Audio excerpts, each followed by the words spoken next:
without keeping y'all holding any longer, we're just going to get right on into this dilly.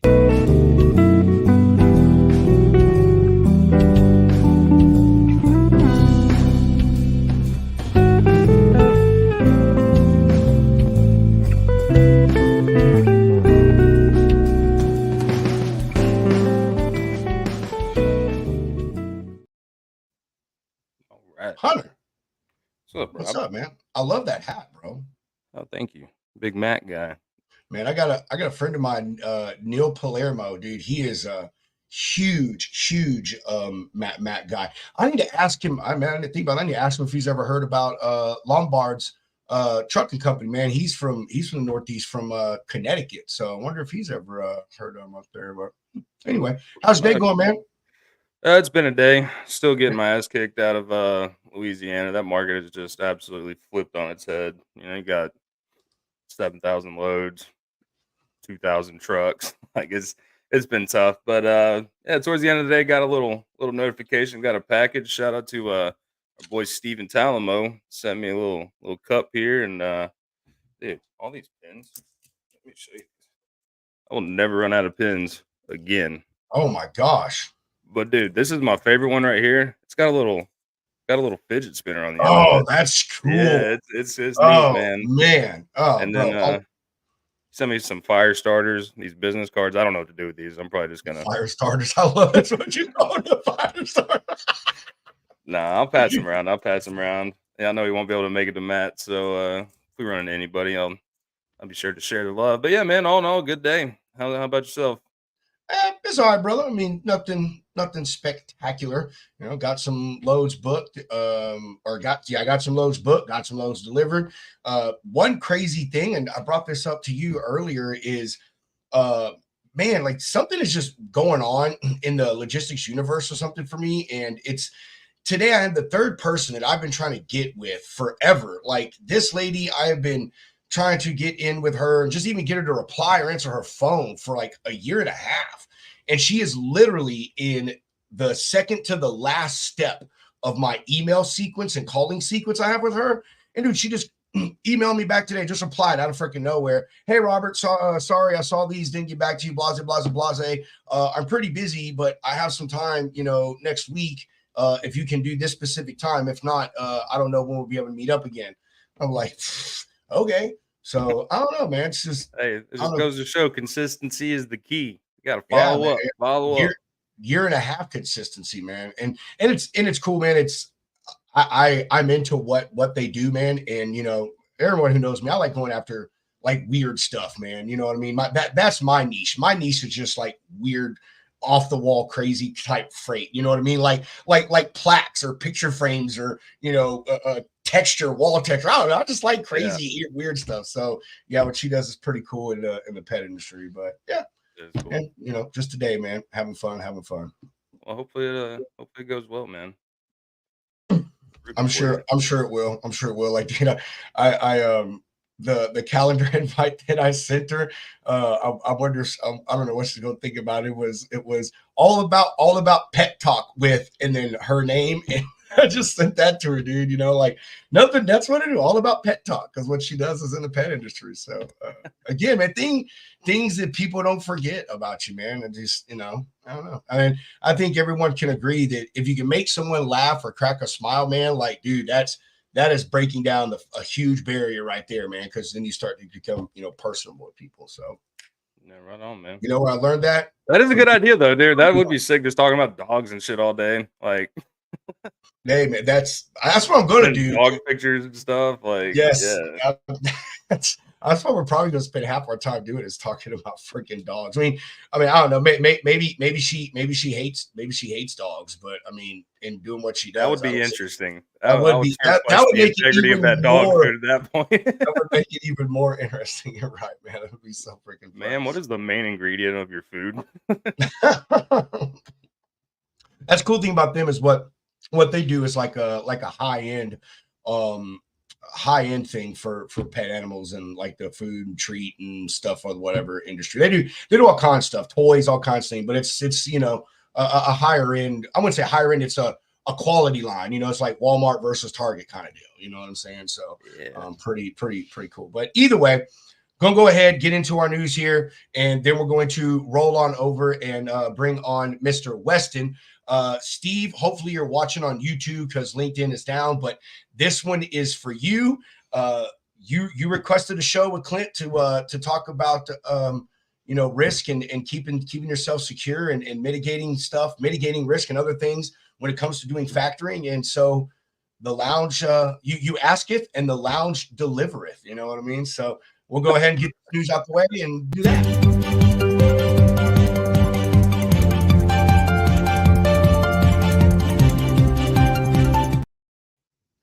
So this news article right here, I saw this and I was like, man, I have to talk about this for several reasons. The first one is everybody who knows me knows how much I freaking can't stand EVs, man. Can't stand them. I think it's just the dumbest idea humans have ever came up with. Nobody can change my mind on that. Rob actually drives a Tesla. Fun fact. No, the only place I would drive a Tesla would be to a shooting range. So we could use it as target practice. Anyway, also being a car guy, I remember when this happened. This is absolutely nuts. The value and the vehicles that went down with this thing, all from one freaking EV battery. And of course, it happened on a ship, so it does touch in our logistics theme that we got going on here. I'll read my little bit from the article, and then some people don't remember. Hunter didn't remember this, so I'll bring up some pictures and actually show a few pictures of what this aftermath of this deal looked like. All right, coming from Fortune magazine, Volkswagen was hit with 2 lawsuits claiming that a Porsche EV battery triggered the massive fire that sank a ship in 2022. Porsche and its owner Volkswagen AG have 2 suits stemming from this fire that sank the ship with a wide array of luxury vehicles. The suits place blame on Porsche and VW for the fire, saying that it was an EV battery in a Porsche. Man, bro, my brain is not working. An EV battery in a Porsche that was the culprit for starting the blaze. One suit, which was filed in Stuttgart, which is where Porsche is headquartered, that one has several plaintiffs. 2 of them are, and I may be saying this wrong, Hunter, you may actually be able to correct me, Mitsu OSK Lines, and they're the ones who own the ship. And again, I may be saying the insurance company wrong, but Allianz, ALLINZSE. I don't know how you say it, but they're the insurance company that was on the ship. The ship in question was the Panama flagged Felicity Ace, and it caught fire near the Azores back in 2022. It had a total of 3,695 vehicles, Bentleys, Rolls, Porsches, Audis, all valued at around $400 million. When Hunter and I did the math earlier, that comes around to about $100,000 each in value for those vehicles, which, knowing there were Bentleys and stuff on there, some of them were worth more than others, but absolutely nuts, man. Nearly $500 million in vehicles lost because of one freaking EV battery, bro. One EV battery. And this is why about I hate that. Got some crabs down there sitting fat, dude, whipping around in their little underwater Bentleys. Sick. like you and I were talking about, man. I can't wait for someone to go and start pulling these vehicles out of the bottom of the ocean, and then you see them start popping up on used car lots somewhere. It's a minor water damage. You know what I mean? Flood car.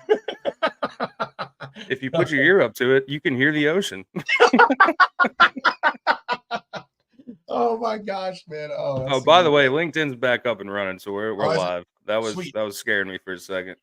Well, anyway, there's a picture of the aftermath of the ship. I think this was right before they decided to sink it. There's one right after the fire went out.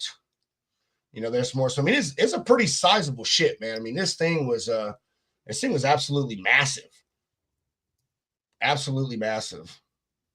And oh no, that's different. So it's crazy how they cut it in half too to try and revive some of that shit. Or is that the same boat that you were looking at? Maybe No, not. no, it wasn't. No, it was. I don't know why it was in there. When I looked at the back, it had a different name on it. That's why I clicked out the picture. Mm. So, but That's the one I was talking about that happened like right off like I don't know. I think it was like Charleston or somewhere here in the States, but mm, yeah, it's nuts. dude. Anyway, so yeah, we'll see how that pans out. I think it didn't say how much the lawsuits were for. What the ship is doing. I mean, I don't know what the value of a ship that size is, but I'm sure it's Probably in a the pretty, ballpark of a lot. yeah, the ballpark of a lie. Yeah, that's exactly right, bro. Oh man. So, but there we have it. We're not going to keep y'all waiting any longer. We know y'all just beating down the door to talk to the banking man himself, the factoring aficionado, Mr. Clint Weston.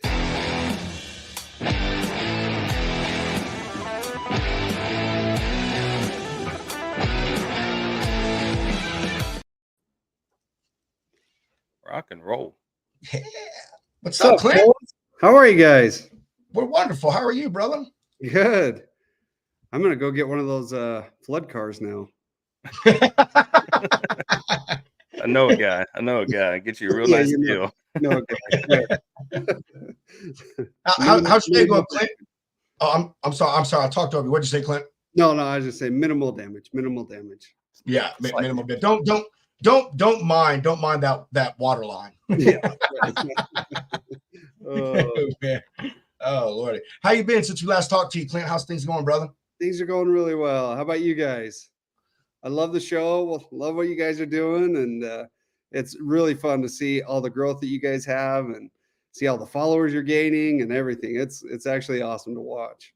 yeah, definitely appreciate it, man. And if it weren't for people like you from the get, we wouldn't be here. So thanks Oh, for well, being here. Thanks for being here again, man. yeah, People thank you. Thanks for the invite. I love it. for sure.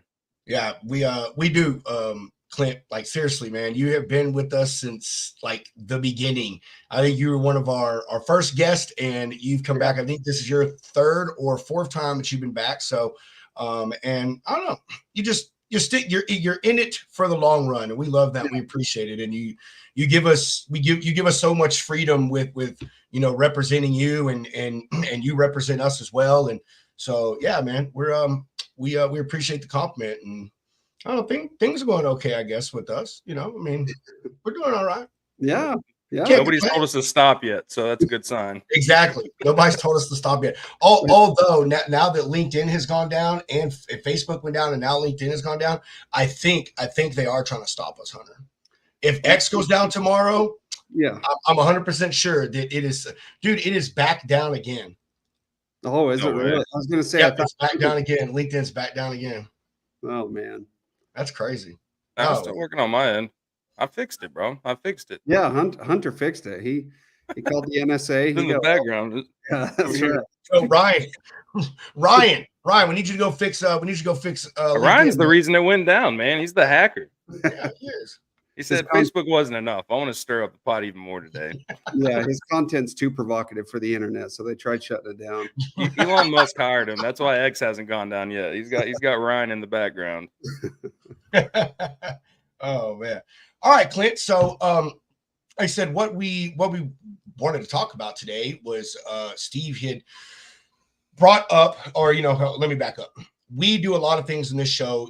We talk about scams and fraud and risk and things that go on in other parts of the industry, and we touch on a lot of things. And one thing that Steve had brought up and said, hey man, factoring companies and people deal with this stuff too, and even people like carriers and brokers have been subjected to fake factoring companies and stuff like that.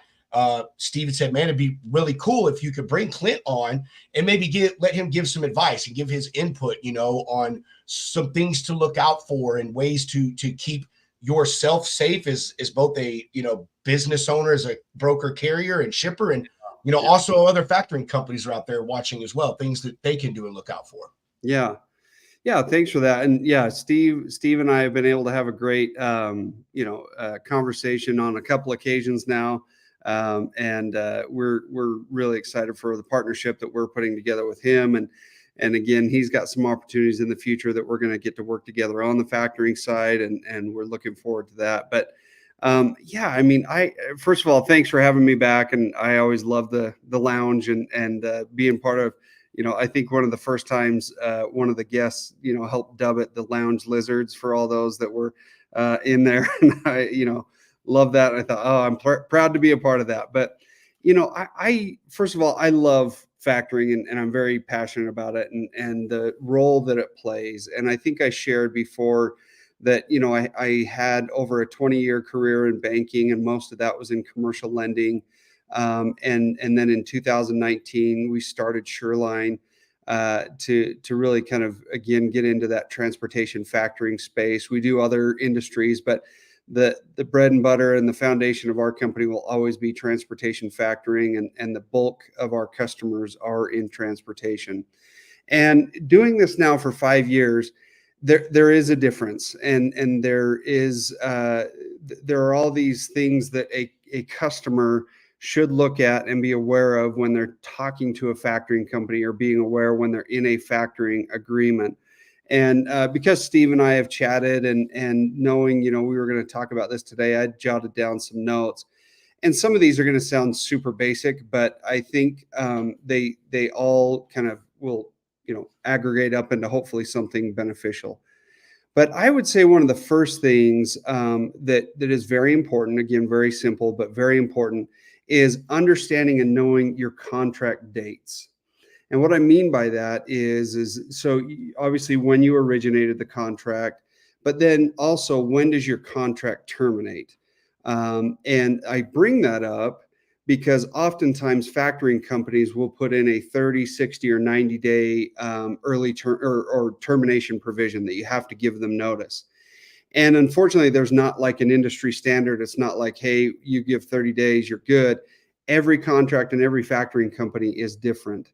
And so it's important to know that, because if you are disgruntled, if you are looking to get out of your factoring company, it's important to know that, because I've had a couple of experiences, and this gets into a little bit of what Steve and I have talked about, where a customer has wanted to get out of their factoring contract, and they go to put in their termination notice, and they gave their notice on maybe day 42, but the contract says you have to give 60 days notice. And factoring companies, the bigger ones, I'll say again, the big boy factoring companies, they will absolutely hold you to that. And there's no like mercy. There's no, you've been good, we've appreciated the relationship, but we'll let you out for 18 days or 12 days or whatever it is. And so understanding your termination contract provisions is very, very important. Because if you're unhappy and you go to give your termination provision or your termination, and you're not within that 30 or 60 or 90-day window, they're going to hold you for a whole nother year. And I just want to speak to that for a minute as factoring. Oh, go ahead. I just want to say, really? Like, as soon as you were about to be done with that, I was just about to say, so what, man, I cannot believe that. I was just about to ask, so what happens if I don't meet that window? Does my contract just extend by those extra 18 days? But you literally just answered that, dude. That blew my mind. Yeah, no, you're stuck for a whole nother year. And I think that speaks more to that factoring company's lack of ability to provide service and deliver on service. If your only hook into somebody is to say, nope, sorry, you signed a contract, good luck. You're stuck for another year, even though you don't like me and maybe I'm starting to not like you or whatever. You're stuck for a whole nother year. I just think if that's all you can hang your hat on, then you've got some challenges in your company, in my opinion, from a factoring company standpoint. I mean, sorry to cut you off, but like, how difficult is it for them to just release you? Like, it seems like, if you have to exit within 90 days or whatever, like, you'd have to bring in an army, like, I don't understand, it's like, all right, we're just not going to work with this guy anymore. See, you put this account on the back burner. Like, yeah, Hunter, you described exactly, like, if I've had customers, and thankfully it's been very few and far between, but we've had a couple of customers that have left. And when they do, if they're, I do not hold them and go, oh, sorry, you're stuck with me. Because number one, I don't want to keep somebody that's unhappy. And I hope, again, that's never the case. But we all know you just can't make 100% of the people happy 100% of the time, right? And so Yeah, Hunter, I've done that same thing where it's been like, hey, yeah, maybe you're not within your termination provision, but I want you to go be successful. And the last thing I want to do is hold you back from that just so I can get revenue for another year. Because again, I just think that's a really poor practice. I dislike that. And it takes the human element out of it. It's really just, no, you're stuck and And sucks that, to I be mean, that you. just puts a stink on your company name, like who's going to Yeah. want to work with these people? Not me. Right. The first thing somebody's I'm going to going to do work is with go Sureline. to Google and be like, yeah, these guys suck. They won't let me Yeah. out. And pretty soon you've got hundreds of those. And so, yeah, I totally agree. And again, it's more about, well, what's best for the factoring company then, as opposed to what's best for the customer. Right. And yeah, we take a totally different approach and say, hey, no, didn't work out, and wish you the Yeah. best and hope it goes well. Because I mean, and especially, like it just might not work for that person, and like they Right. go and get a new factoring company, but they could be talking to somebody and they're like, "Hey, who do you use for factoring?" It's like, "Well, I use so and so now, but I used to work with Clint and he Yeah. was great, but it just Yeah. didn't make sense for what I was trying to do, like whether I mean, I don't know, I guess I have like too big an operation or we just don't need factoring anymore, yada yada, but like Yeah. it's yeah, that's just that karma. Shit rolls downhill and I believe in that. So, Yeah. Yep. I totally agree. I think the other thing too is that when you look at those contract dates, the other thing that I think is really important is when if you renew or if you make modifications. And again, I want to just kind of maybe dig in a little deeper there. So a lot of the bigger factoring companies may tease somebody with a really cheap introductory rate, and we've been hearing this a lot lately, where factoring companies are going back to their customer and actually raising their rates in the middle of the contract. I have one that's just in fits over it and really upset that their factoring company is doing this to them, and they just feel totally stuck. And the interesting thing is if if they raise it or they make modifications to that contract at all, they'll take that date. So let's say your contract started in February, and then it's a year contract. So February 2025, you should be able to get out if you wanted to, right? With your whatever termination notice you need to give.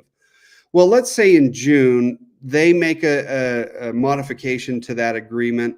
Well, what they do that's a little, what I think is too, underhanded a little bit, but, some would argue, well, it is what it is. But they will then make the new contract date June, which then rolls your new renewal date to June of 2025 because, hey, you signed a new agreement in June. When most people would think, well, I'm actually just modifying my current agreement. So, I should still be in February. And so those are kind of a couple of things when it comes to contract dates, renewal dates, that I think it's very important for carriers and customers to be aware of and to be asking about, and to always know, like, the minute you sign your contract, first of all, read through it. But the second thing is, after you sign it, go put calendar notes on your calendar or whatever method you use to remind yourself of things in the future. Go put notes on to say, okay, if I'm unhappy, I've got to terminate by this day or I'm stuck for another year. And so, yeah, unfortunately, a lot of that stuff goes by the wayside. Here's a question I got before we move on from the contract thing. Yeah. Um, what advice do you have for someone as far as like maybe getting the contract explained to them? Obviously a lawyer would probably be expensive, but can you offer any advice? Because we all know, man. I mean, even going and buying a car, as Yeah. upfront as that can seem. I mean, my son worked in the car industry for several years, and he told me, he's like, Dad, you wouldn't believe the stuff that loan companies try to slide in that fine print, or Yeah. people just don't understand what certain words mean. So do you have any advice to try to help people from, being a victim of something that you're talking about right here, Clint? Yeah, I mean, first of all, I'm always willing. I want to make myself available to Sureline customers and non-Sureline customers, and so really, I'm genuine when I say, if somebody wants to call up and say, "Clint, I know I'm not going with you, but these are some questions that I have, or this is what I'm seeing," man, I'd have those conversations all day long. And then we're going to start putting out some content, Rob, about some of these things to be aware of on TikTok and a few of our other social media platforms. But hopefully the real way you can go about it is just by directly asking the factoring company you're going with, hey, can you explain this to me? Now, whether or not they're going to go into every nuance and tell you, hey, these are the things you need to be aware of or whatever, I can't speak to that, unfortunately. But I would say certainly for any viewers or anybody seeing this later, call me. I'll look at it with you and say, hey, this looks pretty good. Or, hey, here are some things, that you're going to need to be aware of. And like you said, kind of even like in other industries, the contract is the contract for the most part. You can negotiate maybe a term or a rate or advance rate, but the other language is pretty well set. But I would say, look at it, go through it, but talk to somebody, ask somebody if you have questions. I never want one of my customers to just blindly sign the agreement and move on, because I want total transparency. I want them to know what they're doing and how factoring works. So yeah, call me. I'd be happy to look at it with anybody. Heard it here first, folks. It's Yeah. a hands-on experience with Mr. That's Clint right. Weston at Sureline. That's It's right. a sure thing. You're gonna feel Clint good. Is that confident that he's like, when you call me and I explain to you that this is an absolute disaster waiting to happen, it's like, you're just going to come and you're going to bring your business over onto Sureline. That's All right. Clint, so what are, I said we would probably move on from contracts, but I think these things are, it's pretty smart. I mean, this is a pretty good topic. And I think that the contract thing with carriers really is something that can help them. Even more so, we talk about the big ones, but I've seen a lot of bad stuff going on with these newer startup factoring companies, or companies that like Fuel Card. I'm not going to mention their name, but there's a Fuel Card out there that is really gaining traction.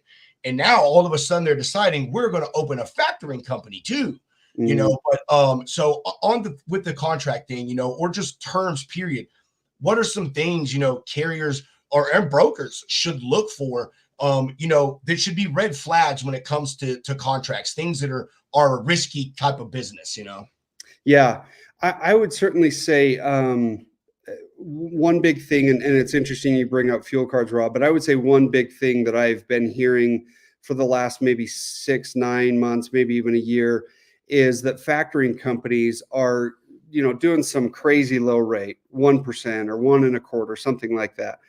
But what they're doing is that they're tying that rate to a fuel card. And what they're setting and saying, you have to hit so many gallons of fuel every single month to get this, great, crazy teaser rate. Well, again, not everybody, but a lot of what I've been hearing complaints from carriers is they're setting that gallons limit too high. And so a single owner operator can never reach that, right? They're never reaching that threshold. So again, I feel like it's maybe deceptive or just at least, kind of a bait and switch type of thing where, the carrier, a lot of times they're just focused on, well, what's my rate? And they'll hear 1.25, 1.5, and they'll go, holy cow, great, sign me up. Not realizing that if you don't hit your certain gallons, or you don't do X or Y or Z, you're going to actually be paying a lot more. And they, a lot of times they're not looking at it. They're just getting their money, moving to the next load, and getting their money and moving to the next load. And that's another industry practice. Again, not everybody's doing it, but I'm hearing it a lot lately.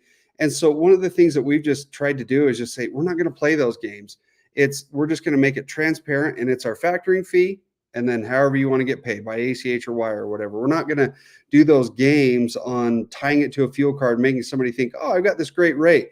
But then if they really sat down and looked at all of the different ways they can be charged, or different fees, different things that come into it, then that's really important. So maybe just to sum up really what you're asking, Rob, is if you're getting a crazy low rate, I would be pretty skeptical to say what else is in here. Is there an interest rate component that you're also going to charge me? Are there fuel gallons that I'm just not going to be able to meet? Or what happens if I don't? And now my rate's 3% or 4% or something like that. And so be very, very aware. Again, it's that old adage: if it sounds too good to be true, it probably is. That's one. A second one is monthly minimums.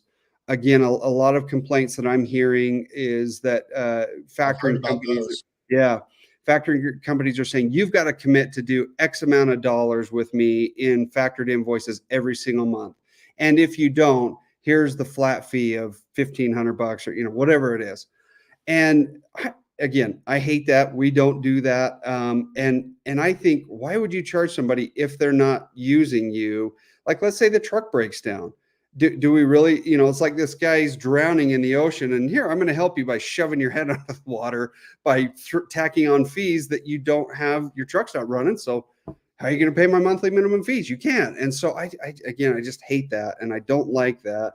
I don't want to ever be in a position where it's like, Sureline is only looking out for Sureline. I want Sureline first and foremost to be looking out for our customers and to be responsible in the way that we do it and help people.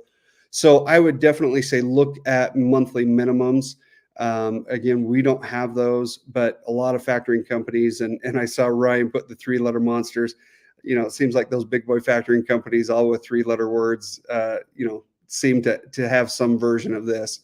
And then the last thing that I think is really important in the contract and looking at those things that, again, I feel like are bait and switch or word games, are recourse factoring versus non-recourse factoring. And I'll have carriers call me up periodically and say, hey, I've got this killer, non-recourse agreement. And the thing, I've never found a true 100% non-recourse agreement, meaning, there's nothing coming back to you. No, if there's fraud, if you misrepresent, if they give themselves in that agreement 10 ways to Tuesday to get out of it and still recourse it back. It's like there are just 1 or 2 specific things that they can't recourse it back for. And so I feel like, again, that's a word game. And maybe there is somebody out there. I don't know everybody in the industry, of course, but I've yet to come across a true 100% non-recourse. And so again, a carrier may hear, oh, I've got non-recourse. Great. Nothing's coming back on me. And then something happens and it gets recourse back. And of course they're going, wait a minute, I thought I didn't have that. And so, yeah, really understanding those things in the contract, that those are all really large components that I think anybody could look out for. And again, call me, I'd go through it with you to look for those things and see, hey, is there something in here that you're going to find as a surprise that's actually going to cost you more in the long run? Yeah, that's insane. I didn't even know you could get penalized for, not paying for enough gas. You're not using enough gas. You're not giving us enough business to even cover our costs. Like, and there's, what's the cost? Like, you're just providing them a service. So what happens if your truck breaks down or like you can't run for a week? Exactly. Yeah. And that's what I've told my customers time and time again. Hey, if you, your truck breaks down or you get to a point where you don't need factoring, you can self-fund, or you go get a bank line of credit, or you just decide things didn't work out and you close your doors. Yeah, I don't want to charge people for that. I don't want to kick somebody while they're down. I want to say, gosh, sorry, it didn't work out. And we're always here for you if you need us. But yeah, to do that those kind of things, I'm with you, Hunter. It's just like, Yeah, it's like you said, man. It's like, you see someone drowning, it's like, oh, here's a life raft, but you're tossing them a brick. Right. Yeah, exactly. Yeah. I'll tell you, Clint, you know who I'm about to talk about here, but on the fuel card thing, with some of these factoring companies is, I knew a guy that he had a fuel card with this factory company, and they took their money for that fuel card before he got his money. Yeah. Every single invoice that he factored, they took fuel out of that before he saw a penny.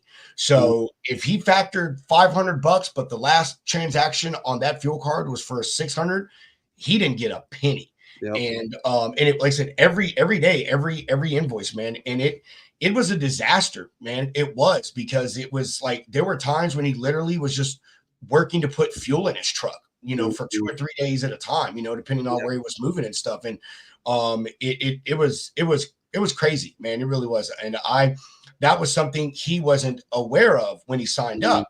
They said, hey, we're just going to take this, out of the stuff that we factor with you on, whatever it was they led him to believe would, weekly, bi-weekly, whatever the case was. And by the time he found out, it was too late. He was locked into a contract, couldn't get out of it. And then, man, I remember, you're the one, I want to give Clint a super, super plug here. Clint was the one who got my friend away from a 3-letter monster. Dude, he tried going with like 2 or 3 other factoring companies and they fucking gave up.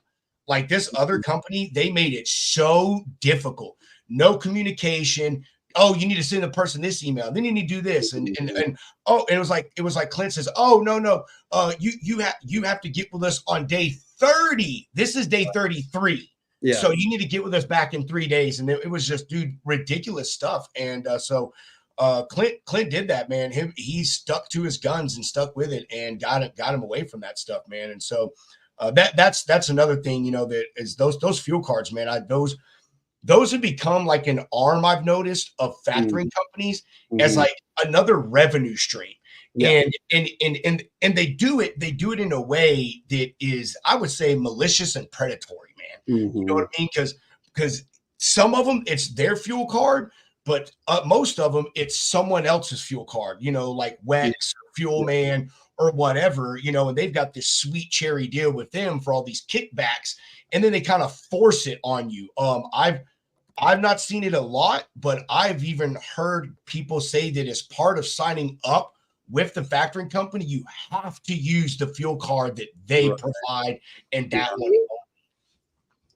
Yeah, Rob, you're exactly right. And that's, again, where I don't like doing those kinds of things. It is an additional revenue stream. And the way, again, that we've taken our approach is different than I think maybe most do it as a credit program. And that you're exactly right. They tie it to the factoring and they're just pulling money out. And like you said, that leaves that carrier in a lurch when they're like, hey, I've got bills, or I've got to pay my drivers. And it's like, well, we're going to take our money for the fuel card today.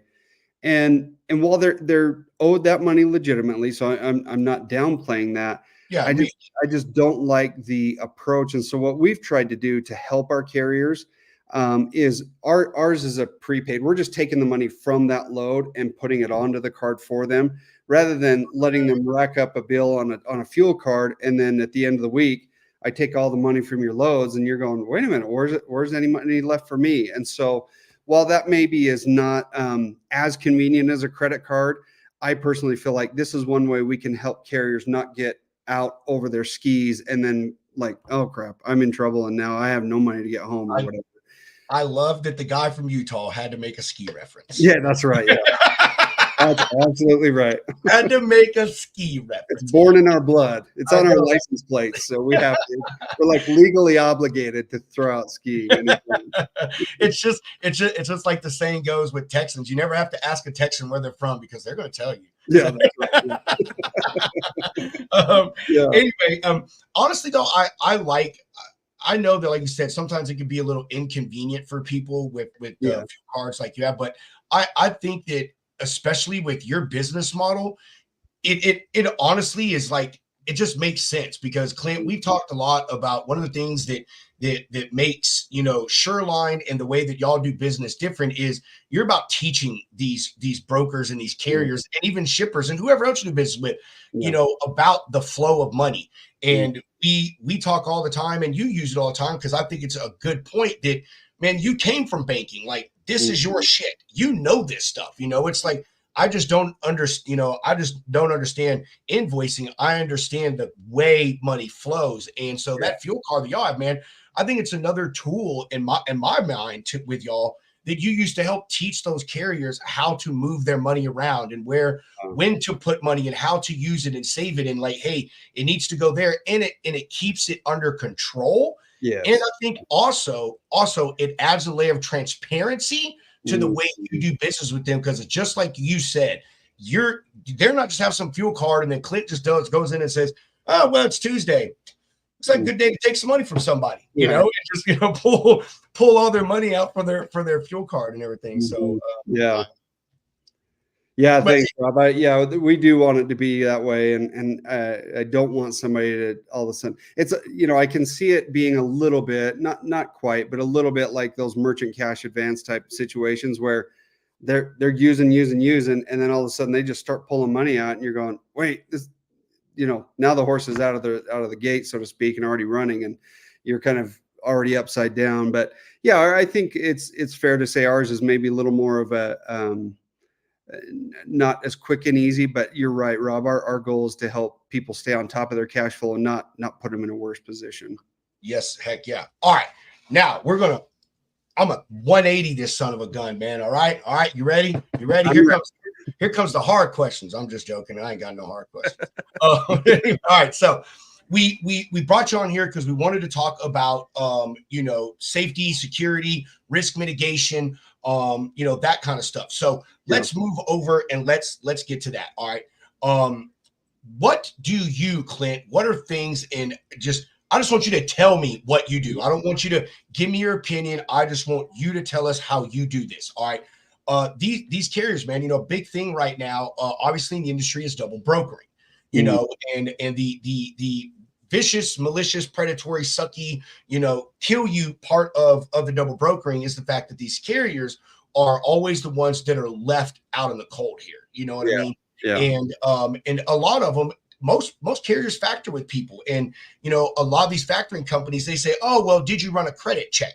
You know what I mean? And it's like, oh yeah, well, and that's it. They're like, oh well, I don't know what to tell you. So what are things that you do in like at Sureline, and also what are some tips you can give carriers about how y'all look out for them to make sure that or do your best, because I know not everyone can secure it 1,000 times, but what do you do to try to help add that extra layer of protection, man? Yeah. So we're doing several things. Is it okay before I answer that if I just answer Steve's question about? Yes. So yeah, Steve had a question about, hey, can you have more than one factoring company at the same time? The legal and the technical answer is no. You could go out and do whatever you wanted, but any factoring company that is doing what they should to protect themselves and the carrier, they're going to go out and look for a UCC filing, which is very similar to a lien against a car or against your home, your trust deed against your home. A UCC is one that a commercial entity like a bank or a finance company like Sureline places against the company's receivables and their assets. And so what happens is if, let's say, just to answer Steve's question, if this carrier has factoring company A and then they try to bring in Sureline, if Sureline or whatever factoring company it is doesn't pull a UCC and they just start factoring, well, the factoring company that has filed the UCC has the right to those assets. And so it really puts the factoring company at a great risk. There's a cloud on who owns the receivables. And then sometimes if a broker gets two notices of assignment, right, from factoring company A and B, they'll just hold the payable and they won't pay either of them. And so that's it. It's I wish it wasn't that way, but unfortunately, yeah, you can only have one at a time. And so you kind of need to work through that. But getting back now to the questions that you've got, when we look at things to try to mitigate risk and fraud, there are a couple of things, and you touched on one of them, Rob. The credit report is huge because all of that data, we use Ansonia through our factoring software provider, and we ask our carriers, hey, go in, put in the broker's MC number. It will pop up with a credit report. And I'll say this, factoring companies are really good at immediately reporting, hey, this one's suspected of double brokering, or this one I've had to file a claim against their bond, or they're refusing a notice of assignment, or the phone's disconnected. Like, they're really quick at reporting those kinds of things. So I think that's the first line of defense from a factoring company standpoint.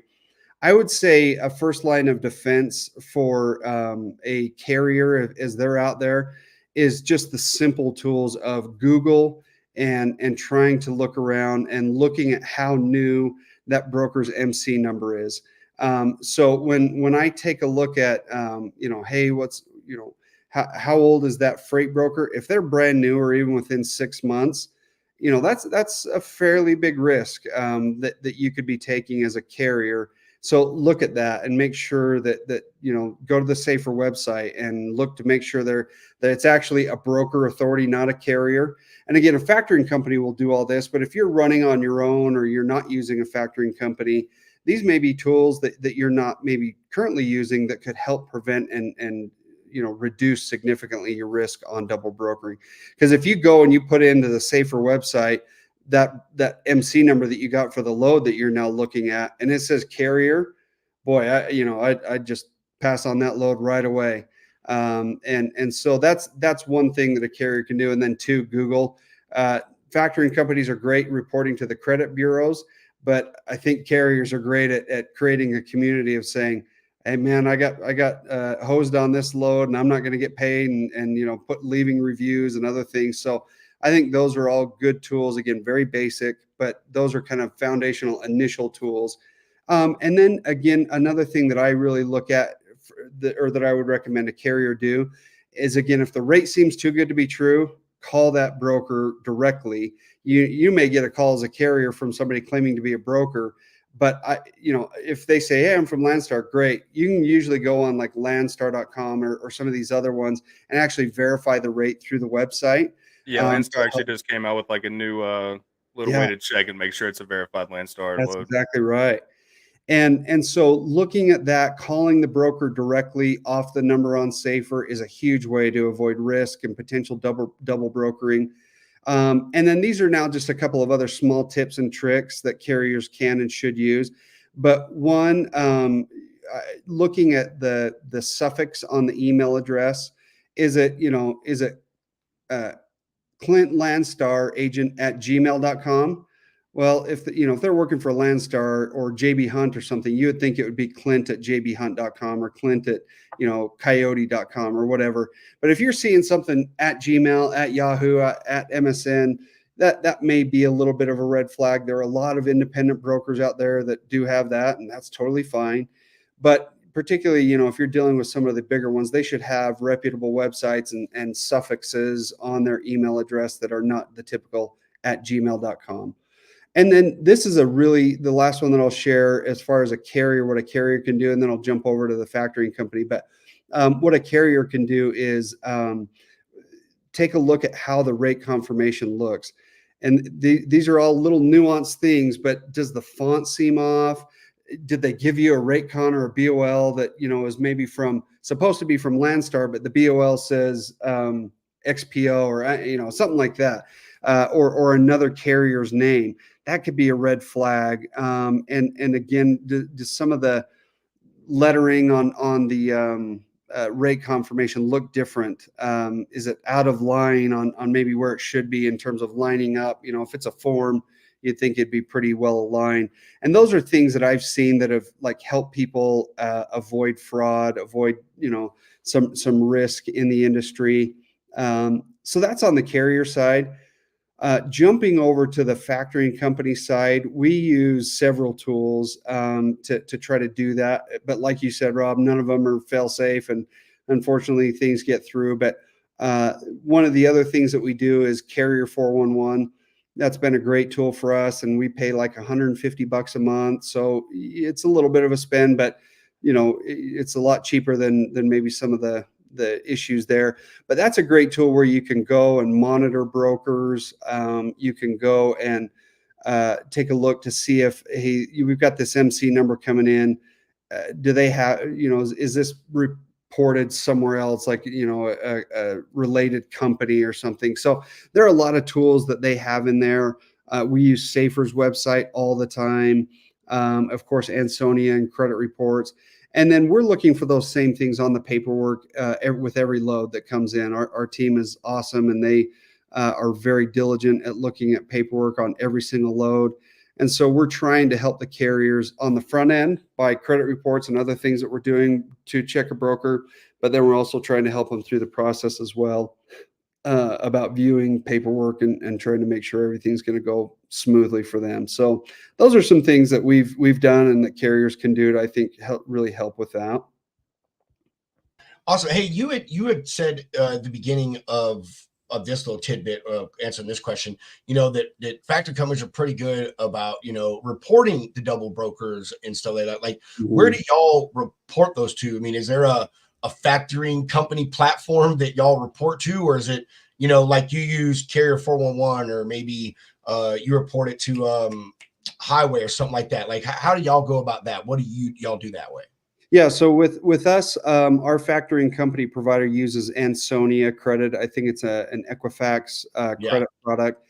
And so we have a login where we'll go in, type in the broker's MC number, and then there are certain flags that we can say, like filed on bond, closed, businesses closed, phone disconnected. There are a whole bunch of flags that we can put.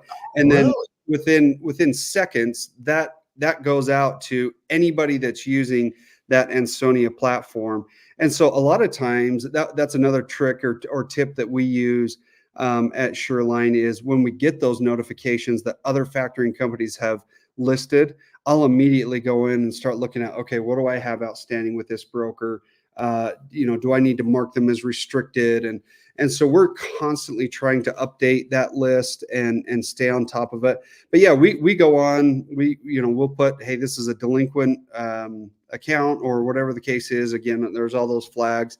We input it, and then it gets shot out to everybody using that platform, which I'm assuming are hundreds and hundreds and hundreds of users. So there's a pretty quick real-time effect to that notification that others are putting in.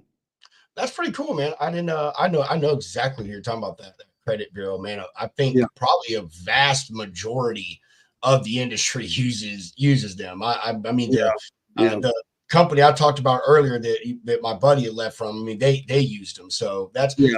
I did not know that there was something on y'all's end for that.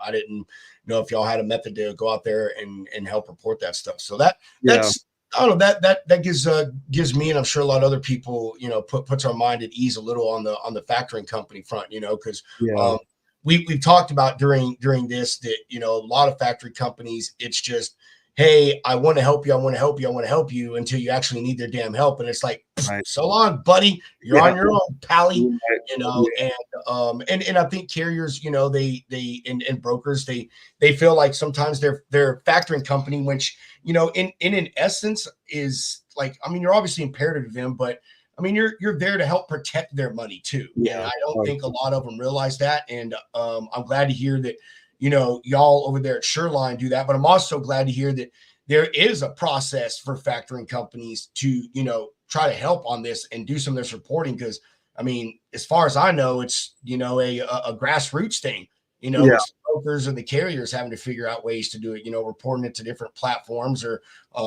creating communities and stuff, which on LinkedIn, there's a ton of them, man, a ton of fraud groups and people out there like Claudia Catlett and the Bannon Report, Shifra over at Trusted, they're trying to do those things too. So that's cool, man. I've always wondered that, man. Well, I would say always. I've wondered for quite a while, like, how do factoring companies, help add a layer to this and are trying to be a part of the solution and not allowing the problems to continue on and not doing anything about it. So yeah, for sure. Yeah, there have been several times where, thankfully I maybe on an instance I haven't had money that is owed to me by a particular broker, but I'll get an alert. And, if it's filed against a bond or some of those other things, I'll typically go in and mark them as restricted so that if a customer of ours calls up and says, hey, I want to, I'm looking at booking a load with XYZ broker. No, sorry, we've got them restricted. And again, to try to protect and help that way. But yeah, certainly not 100%, but we've definitely got some stuff in there that we're trying to help build and help protect people, because that's what we want to do. Freaking A, awesome. Hunter, they're booking a load, ain't you? Nah, man, the shipper did not have the correct carrier information. So like we had one fall off today. So like we have to let them know like when we're changing carriers. And I guess I just kind of fell through the cracks. So but he was calling me up. He was like, man, I'm on site. Do I still have this load? It's like, yeah, give me a second. So we're all good to go now. You have my undivided attention. I was just asking, man. That's all. Do you seem like you were in deep in something there, man. Hey, Clint, do you have you may or may not, but do you have any stories that maybe you could share, or a story you could tell, share of, catching someone or something crazy that you saw someone try to slide on through the Sureline inbox? Yeah. I do. And it's been some of those things that we try to tell carriers to walk out or watch out for. The carrier didn't check the credit with us first. They went and booked the load, and then they submitted, the paperwork for factoring. And as we started looking at it, it was all those red flags. It was like the email address didn't seem legitimate. The font on the rate confirmation, like stuff was layered over top of it, and it wasn't. It just looked really, bad. And then as we looked at the BOL, it had another name, another carrier's name on it that was not the broker's name. And so it was like all of these things. And so unfortunately we had to tell the carrier, hey, we can't factor this one. And again, this is why we always try to say, make sure you're checking, the credit beforehand to try to do that stuff. Because what I want to do is help them not take the load. I don't want them to spend their gas money doing the work, and then they get there and then find out, well, I'm not going to get paid now, at least for my factoring company. But so that was one. And then, maybe kind of in that same vein, I've had a couple of carriers that have called me up and said, hey, Clint, this is the MC number. Can you check the broker for me? I've had this at least twice just within the last month. And I've pulled the credit and I said, nah, these guys are brand new. It's a brand new freight broker. They don't have a credit history, or there's no established payment, data that we can make a credit decision on. So this is probably one that we're going to have to pass on. And the carrier will say, well, what if I still want to do it? I say, yeah, you're welcome to, but I just want you to know you're taking 100% of the risk. And unfortunately, they've delivered the load, and now both of them are calling me up going, man, what do I do? They're not paying me. They're not returning my calls. One blocked my number. It's one of those like really sad stories. And so I've worked with them and I've said, hey, I'll help you. Let's walk through filing a claim against the bond kind of thing. And thankfully both of them had bonds that they're going to try to go after. But I think there's a lot of, legitimacy in those credit reports. And there's a lot of credibility that comes with that to be able to say, hey, this would be a great tool to help eliminate or significantly reduce some potential fraud. So Before we let you go here in a bit, I want to just switch over a minute to talk about brokers and shippers, because everybody doesn't know, like, factoring is across the board. Like, anybody can do factoring, and Clint and Sureline, they work with all kinds of folks, carriers, shippers, brokers, folks from all kinds of various industries. So obviously you would assume that a majority of the precautionary steps that one would take as a carrier is the same that a broker would do, with dealing with a shipper. So is it the same? Is it the same on your end? When, say, I'm a broker, I come to you and I say, hey, Clint, man, I've got this freaking amazing shipper. They just sent me 200 loads, man. Here's all the freaking rate tenders, like, we need to get them set up and do business with them. What does that process look like with y'all in vetting those folks? Is it just a credit check, or can you give us some tips, some tricks of what y'all do to help on that end? Yeah, it's review. It is kind of, again, that first line of defense is going to be the credit check. One of the things that I've noticed, though, is maybe on some direct shippers or maybe non transportation customers that Ansonia may not have credit data on there. So we've had to do Moody's or a Dun & Bradstreet report, credit report, which are just different entities, but maybe they're aggregating different data from other places. And so, but the credit report is big. And then it kind of depends on the size of the company and how long they've been in business. If it's a publicly traded company, you can go out and look at their financial statements because they have to, by law, report those. So for instance, like Werner, and I know they're not a shipper, they're a broker, but they're a huge company. And so I can look at their financials every single quarter and see how they're doing and identify trends. And I'll do that with shippers if they're publicly traded or non-transportation companies. But yeah, I mean, it's a matter of kind of getting a feel for their time in business and what do they look like. I had one broker that was working with a solar panel shipping company. And, when I couldn't get enough credit data on them, but the dollar amount that they were looking for was relatively small. And they said, look, Clint, these guys are like a mile down the road from us. We've toured their factory. It's massive. They've got a bunch of equipment. They've got tens of millions of dollars, in this business and equipment. And so, I felt comfortable, but I think really what that comes down to, Rob, as well, is the relationship. And what I mean by that is if you were to call up a larger factoring company and kind of ask that conversation, it's here, I'm going to pull a credit now, kick it out because I can't get any data on it. Instead of maybe like looking through some of the other data, or finding other ways, or digging a little bit deeper. And that's the stuff that I'm willing to do to help people to either identify risk or say, yeah, this is a good risk that we can take together.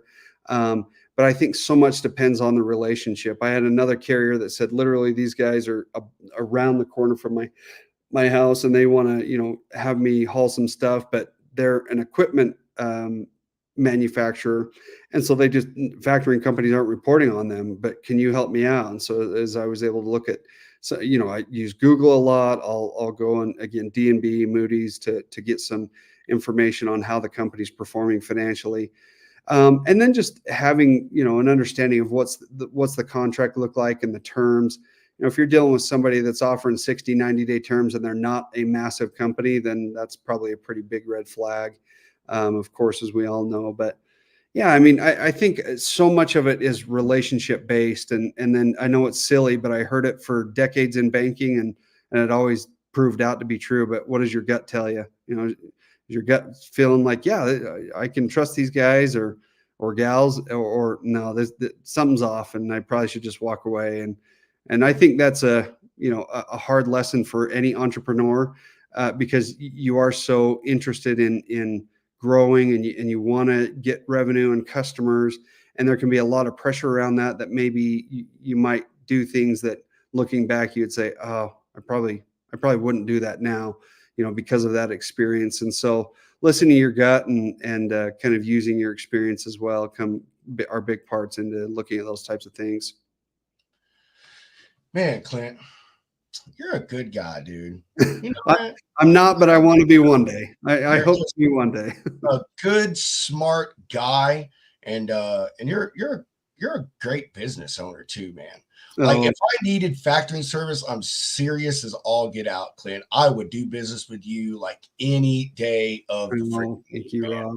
That means the world. For real. And I mean, it is, man. Hunter and I talk all the time, man, about, like, we do not represent anyone on this show that, like, we don't believe in, like, we have to feel like we've got a connection there too. And, I don't know, man. It just, y'all, man, you're great, man. You and Nick, and I've only met you and Nick, but I assume your wife, if she puts up with you, she's a phenomenal lady. So salt of the earth.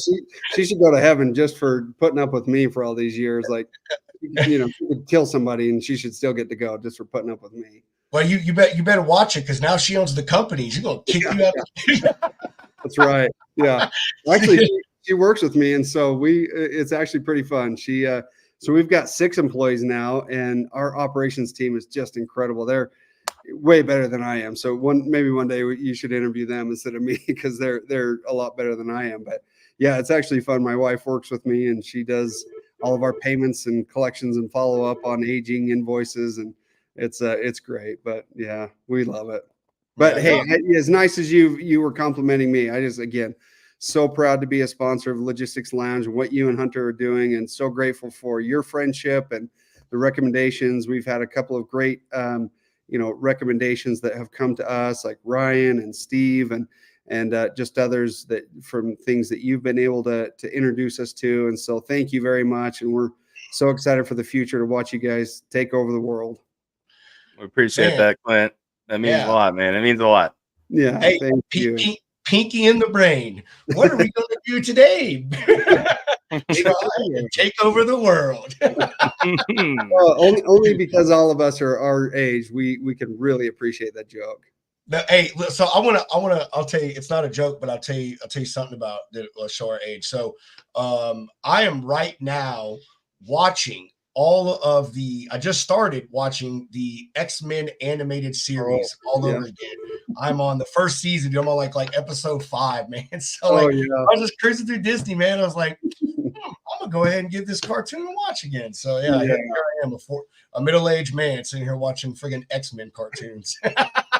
I'll probably age myself, but I did the exact same thing with Batman the Animated Series. I was like, oh yeah, this is cool. And dude, that was a good.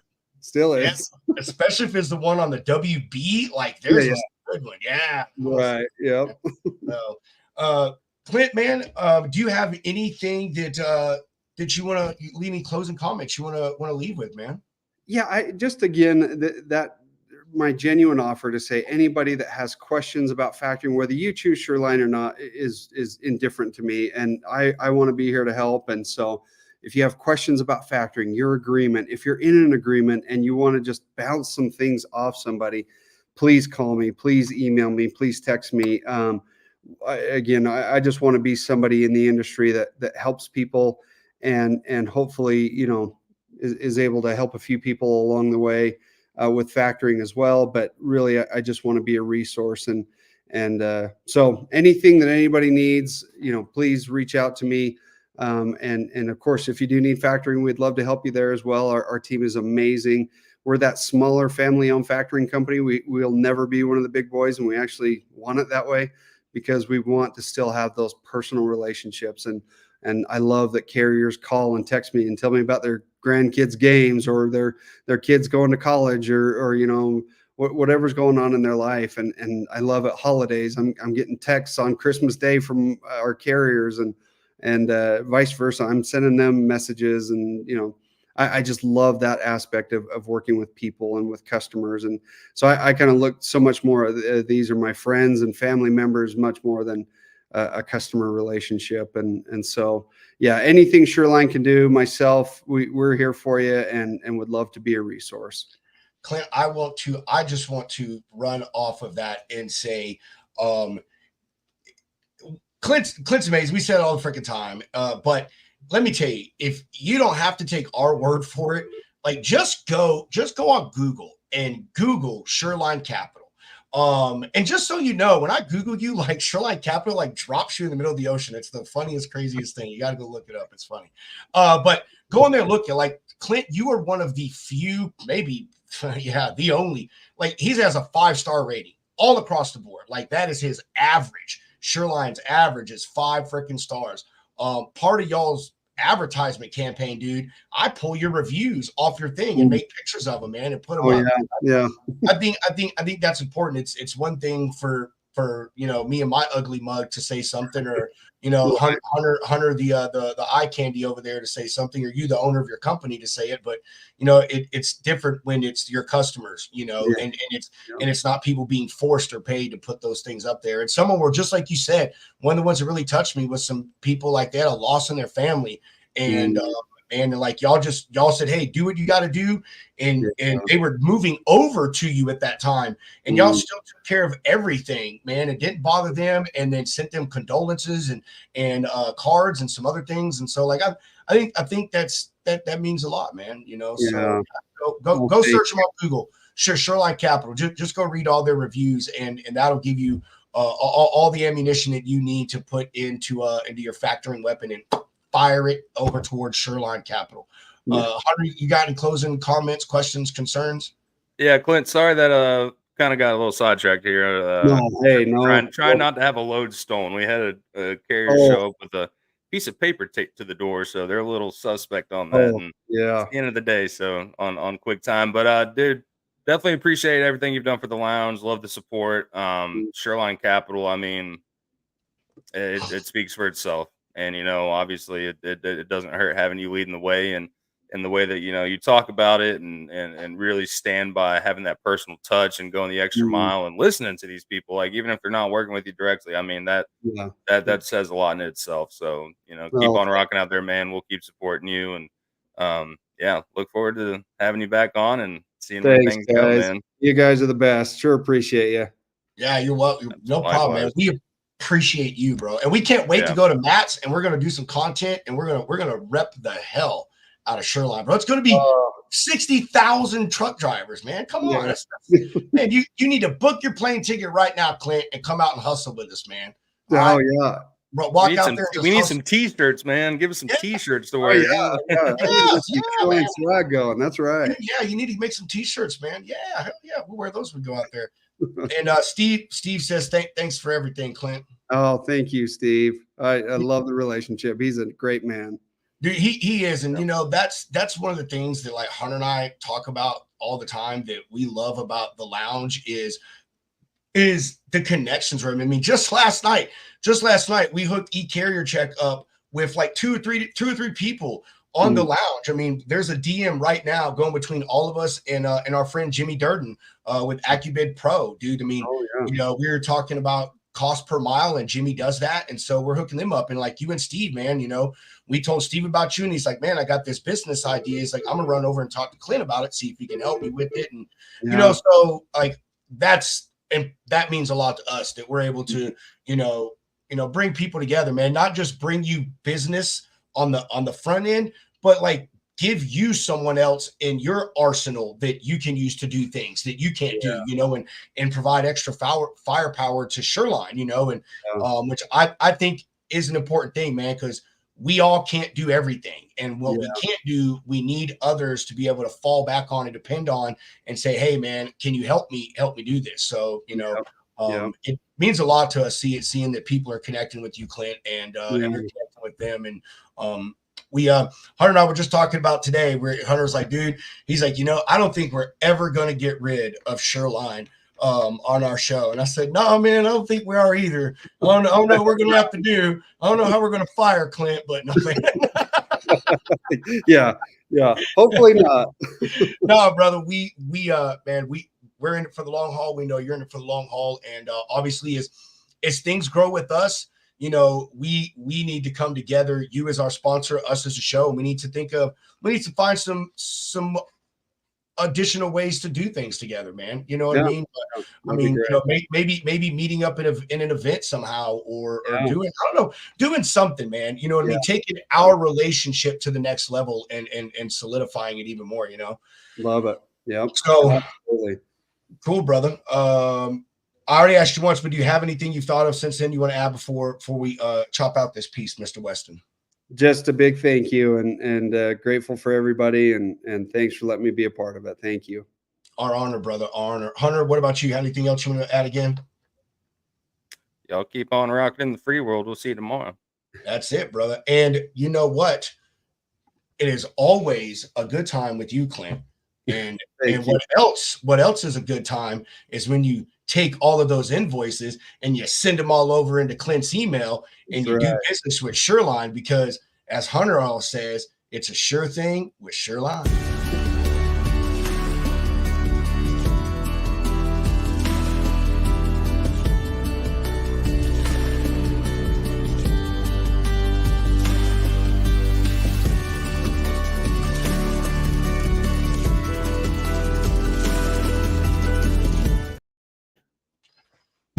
All righty, Spidey.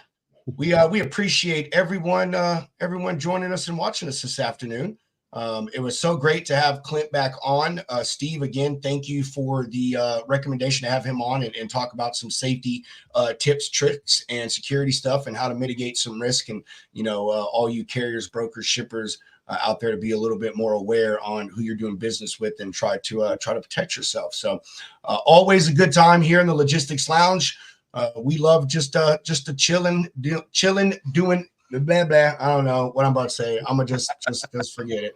Oh, I know what it was. Chilling like a villain, doing a Bob Dylan killing. Yeah, right. My buddy Mary Fallon, God rest her soul. That was her saying. So that's all we're doing over here in the lounge, is just chilling all the time. We'll be back tomorrow. Great show lined up for tomorrow. We really need all of y'all's support. We need you to share the flyer that I'm about to drop across all of our platforms.